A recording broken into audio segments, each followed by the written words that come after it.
So hopefully you liked yesterday's video, and after 2 weeks of looking into the Psalms, we finally had an introduction to the Psalter, so maybe that should have been the very first. But we're still in the Wisdom Psalms, we're still looking at how that works, so let's dive right in. Psalm 19 from the New Revised Standard Version. The heavens are telling the glory of God, and the firmament proclaims his handiwork.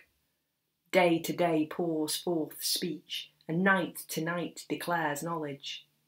There is no speech, nor are there words. Their voice is not heard. Yet their voice goes out through all the earth, and their words to the end of the world. In the heavens he has set a tent for the sun, which comes out like a bridegroom from his wedding canopy, and like a strong man runs its course with joy. Its rising is from the end of the heavens, and its circuits to the end of them, and nothing is hid from its heat. The law of the law is perfect, reviving the soul. The decrees of the Lord are sure, making wise the simple. The precepts of the Lord are right, rejoicing the heart. The commandment of the Lord is clear, enlightening the eyes. The fear of the Lord is pure, enduring forever. The ordinances of the Lord are true, and righteous altogether. More to be desired are they than gold, even much fine gold, sweeter also than honey, and the drippings of the honeycomb. Moreover, by them is your servant warned. In keeping them there is great reward. But who can detect their errors? Clear me from hidden faults. Keep back your servant also from the insolent. Do not let them have dominion over me. Then I shall be blameless and innocent of great transgression. Let the words of my mouth and the meditation of my heart be acceptable to you, O Lord, my rock and my redeemer. So we've heard Psalm 19. Now, obviously, there is discussion within all of the Bible where the verse marking should be, or where we should take pauses. And we've spoken before about how in Hebrew there's not even spaces, there's not even vowels, so it can be really difficult for us to understand exactly what's going on. This psalm has often been split into two psalms. It's interesting because also C.S. Lewis said that it was one of the most beautiful pieces of poetry that exists anywhere. So I, for one, like it being one whole psalm, but it does bear a striking resemblance in that first 6 verses of like a psalm of praise, of creation.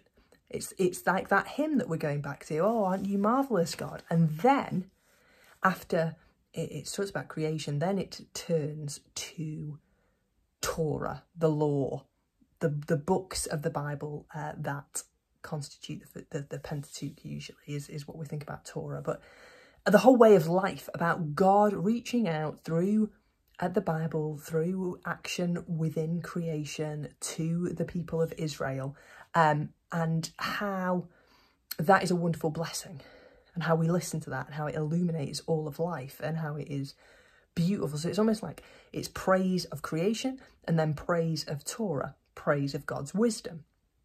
And the reason that I, for one, like these two being linked together, because it's actually saying something quite bold, that God's wisdom is part of creation, that God's action to us, if we think about the way that God had made the people of Israel, and then as Christians that people has blown outwards, so to include all Gentiles, all people, if we think of our action as being in its essence part of God's creation narrative, creation sort of initiative, that I often, when I'm praying, I'll say, God, recreate us. Keep keep doing that work of creation as you teach us, guide us. And so as we're learning this stuff, we are fulfilling creation, that it's part and parcel of it. And I think that's a beautiful vision of our discipleship, that we are continuing our creation. And, you know, when we think about ecologically, and I do think it's significant, the Psalms and our world and the way that it places the two as inseparable, we are part always, even when God's talking directly to us and about all those things, we are part of creation. We are inseparable from creation, and God's wisdom is. So that's my thoughts on today's psalm. What did you think about it? Have you got any inspiration for your psalm this week? Or are you still scratching your heads trying to work out the wisdom psalms? So let's have a word of prayer.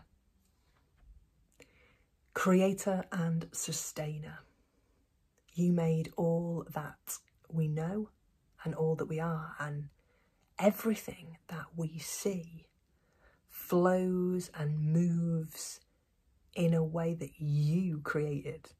That the very makeup of us and creation is your wisdom and your spirit, that you've breathed life into us. I pray that we never separate our action within creation from the very stuff of life, that we don't separate church and our world, but instead see the beauty that you have created and how that is reflected in the abundance of life that we've received through the church. So may our abundant life in the church bless creation, and may creation continue to bless us and continue to reveal in it for us the beauty of you, God. Amen.